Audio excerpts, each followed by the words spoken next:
All right. Well, thanks so much, guys. Those are my 3 songs for my Amazon Live. Again, the first time I'm performing these songs, so I'm happy I get to do them with you from home. All right. So let me. I'm going to start my Q&A now. Thank you so much for sending in your questions. And all right. So first question is, what was your thought process behind the album cover? And that was kind of an idea that both Hugo and I shared when we were kind of talking about where we wanted to kind of go with the visuals. And there was something really futuristic about flying. Well, something nostalgic about flying with like an old convertible car flying up in the like by the moon. And again, it was just kind of us playing around with ideas and, you know, working with Lorenzo and Lisa and Anna. We kind of wanted to create this whole nostalgic but futuristic vibe, even with the hair and the makeup, you know, giving everything a little bit of a twist, going crazy with the colors, you know, with the little flick in the bun. Everything is just exaggerated, I guess. What was the most important thing you learned about yourself while making this album? What was the most important thing that I learned? To not really be afraid of like my own emotions, and a lot of the time, you know, I think you guys can probably tell that this album is a lot happier than the first record.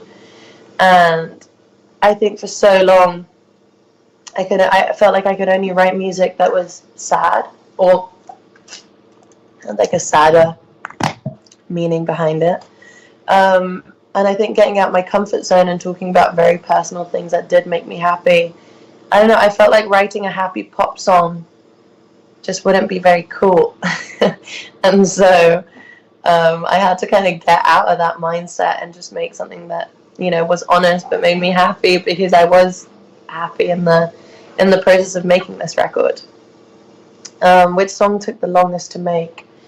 Normally when I write songs, it's pretty much like I write a song a day, and then sometimes I go back to them, but I think Love Again probably took the longest, in terms of like having the base of the song and then going back and rewriting parts and adding parts and changing the structure and, you know, trying to find that missing piece, which was the sample, which we actually got from the 1930s, which was then used on a White Town track.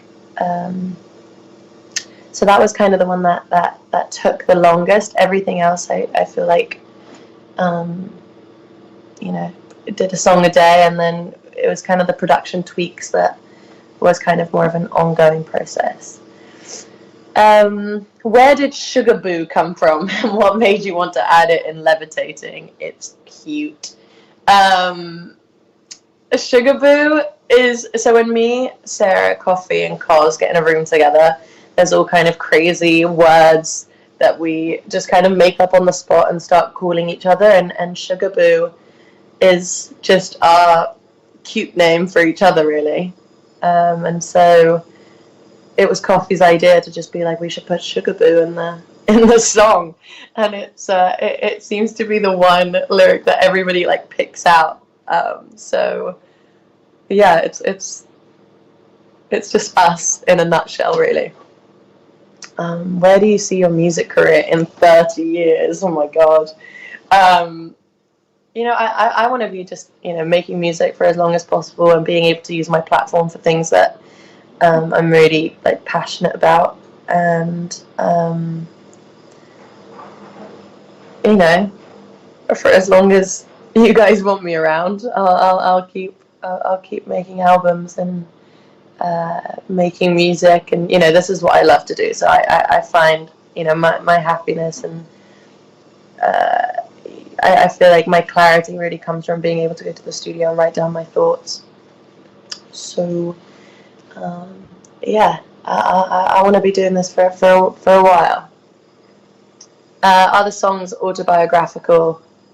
Yes, they are. I mean, I feel like I write very much from personal experiences, and sometimes it's scary putting out your personal experiences out there. But again, another thing that I've learned about myself is that I shouldn't be afraid to like feel and share my emotions and my vulnerability, and that doesn't actually make me weak, but I see it more of a strength.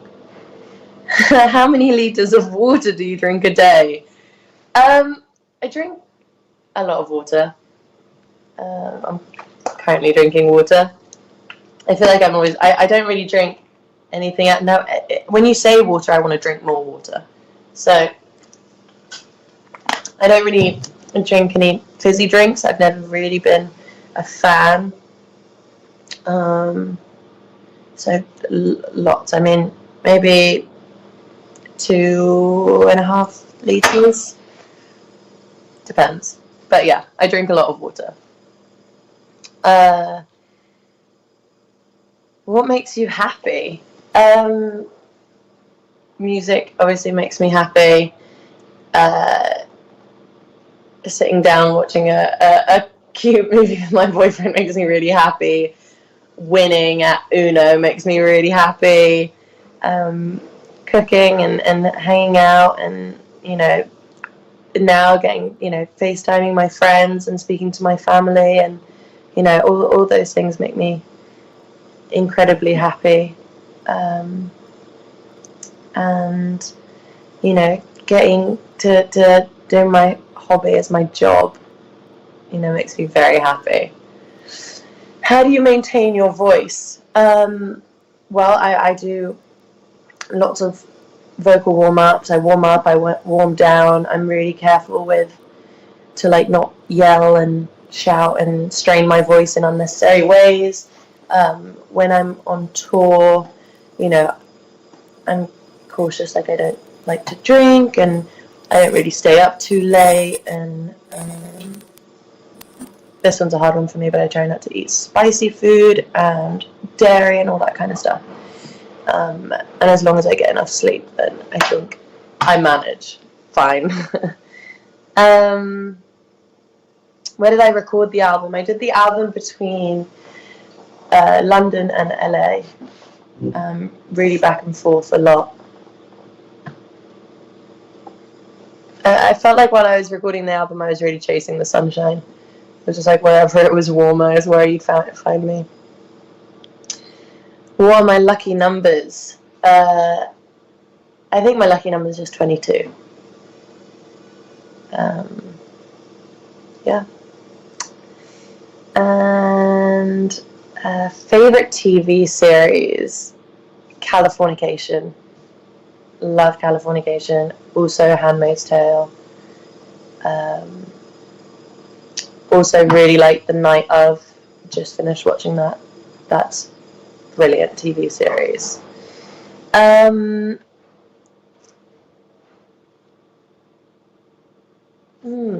Interesting. My favorite book. Sorry, I read that without saying it out loud, and then I started thinking about which one it was.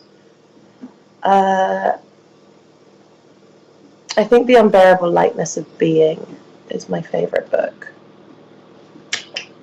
which I love. Are you still going on tour? Yes, I am still going on tour. Obviously, now at this time, everyone's health and safety is a lot more important.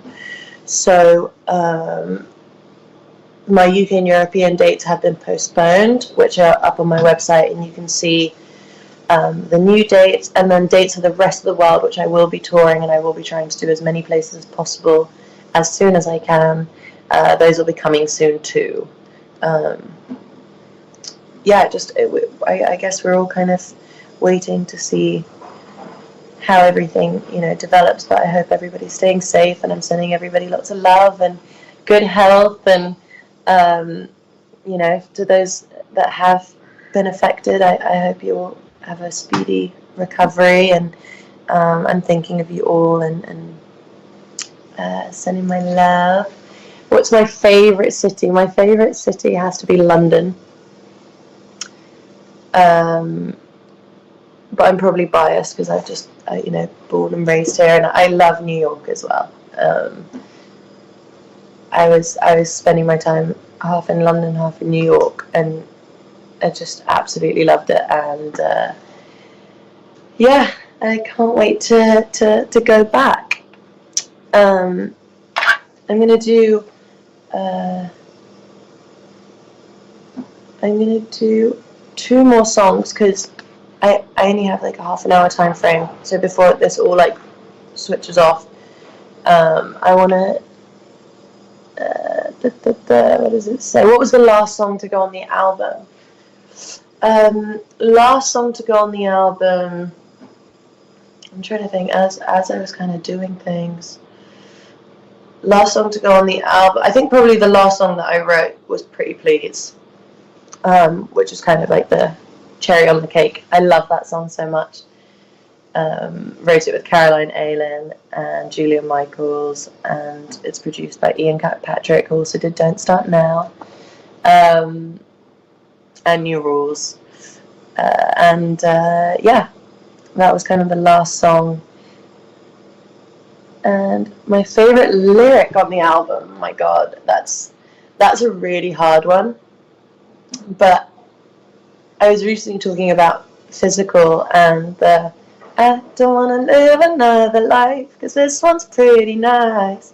I just like the kind of positive energy that gives me every time that I sing it. Just kind of, just being grateful for the things that you have, I think is extremely important.